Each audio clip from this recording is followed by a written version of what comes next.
Moulay Mohamed Loltiti, président Copag, connu par sa production laitière, Jaouda, les jus, la viande et les dérivés de viande. Donc, nos attentes de cette journée, c'est partager l'expérience avec les collègues qui opèrent dans le secteur de l'agroalimentaire en général. Le but, c'est de renforcer et mettre en place les mesures de sécurité, toutes les certifications nécessaires qui garantissent l'hygiène, la chaîne de froid, la qualité des produits, etc., pour protéger le consommateur marocain qui nous est très cher.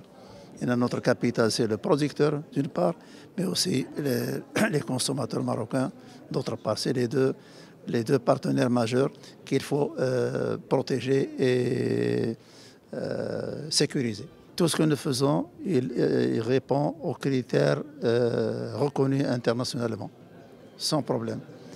Mais cette réunion, c'est la sensibilisation pour généraliser les bonnes pratiques chez tous les opérateurs grands, moyens et petits.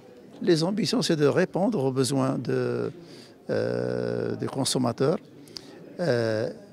faire le plus pour se substituer la production marocaine à tout ce qui est importé. On a le moyen de produire notre propre alimentation, notre sécurité alimentaire. On a le moyen de le faire et je crois que ce forum s'inscrit dans ce sens.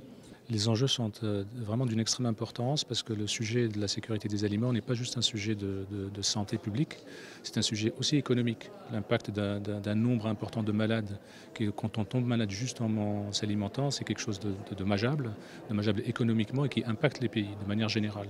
Donc on est là pour essayer de partager beaucoup d'expérience, beaucoup d'expertise parce qu'on a un panel d'intervenants vraiment prestigieux, des industriels, des fédérations nationales, des experts, une experte qui vient de France qui représente les normes exigeantes importantes comme l'IFS par exemple, pour essayer d'encourager les acteurs marocains pour leur dire que ce n'est pas un sujet inaccessible.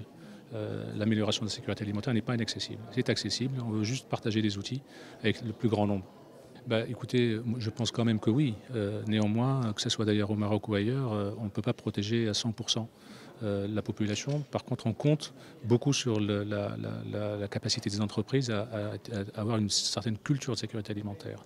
C'est le fait d'avoir cette culture-là qui fait qu'on peut avoir confiance dans le circuit de distribution local.